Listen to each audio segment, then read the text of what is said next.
Currently, international transactions are settled almost exclusively with the world's reserve currency US dollar.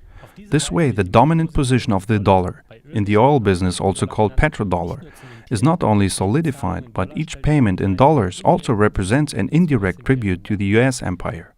The Central Bank of Russia has more than doubled the acquisition of gold reserves during the last decade.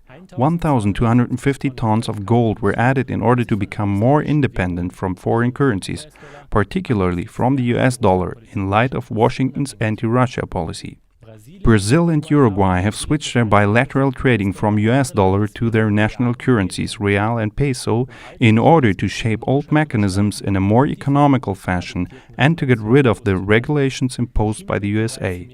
In 2017, China started paying for all imports in yuan. The establishment of Petro-Yuan, hence a counterbalance to the Petro-Dollar, is a step towards breaking the global currency dominance of the United States.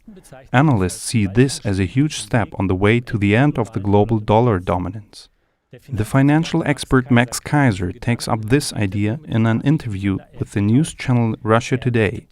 Even though he assesses China's recent efforts as very courageous, he points out that similar attempts by several heads of state who tried to escape from the oil-dollar matrix have always failed so far and brought a fatal ending for the initiators.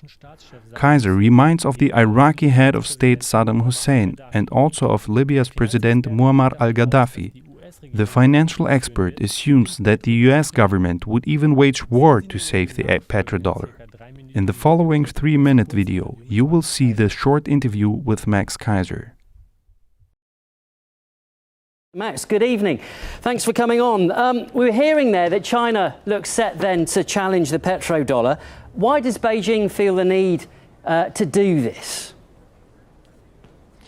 Well, first of all, they're very brave to do this because countries that have tried to exit the oil-dollar matrix have met terrible ends. Of course, Saddam Hussein wanted to trade oil in euros, so he was killed.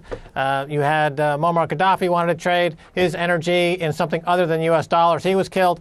So the track record here is pretty dire. So kudos to China for taking this project on. And of course, they are rumored to be the big buyer in the Aramco offering of their state oil facilities coming down the pike. So this makes sense in a geopolitical sense in terms of you've got China and Russia and the Saudis are looking to escape the US dollar hegemony.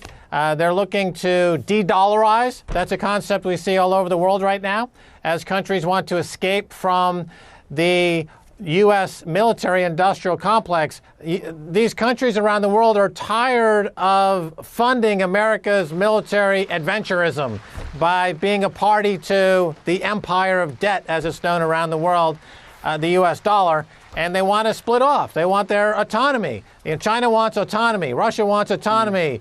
Iran wants autonomy. They don't want to be ruled over by the U.S. dollar anymore. So this gives them away this contract, futures contract based in yuan for oil, convertible into gold. It means that these countries can finally, and it's been in place since the end of World War II, escape the Bretton Woods U.S. dollar hegemony, empire of date, supremacy, world reserve currency, that is the U.S. dollar, and we're in a new beginning, I think. Is there anything then that the U.S. can do about this? Because it's not going to be happy that it's going to lose the petrodollar, so how would you expect it to fight back? Well, they're exactly right. They will fight back. They will start a war. Maybe they'll start a war between Japan and China. Maybe they'll start a war with North Korea.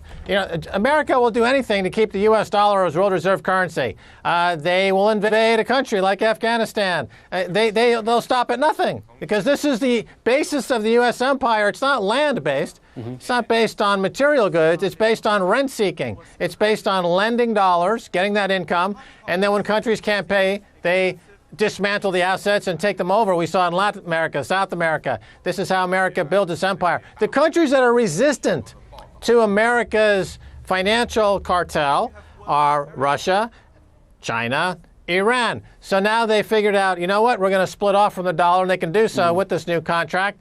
And they're embracing cryptocurrencies. Cryptocurrencies in this context is another way to de-dollarize, get out of the U.S. dollar. The U.S. dollar is being held up narrowly with the Pentagon's various actions around the world and a lot of market machinations from the central banks. But once the cat's out of the bag, look for the dollar to have a very significant crash.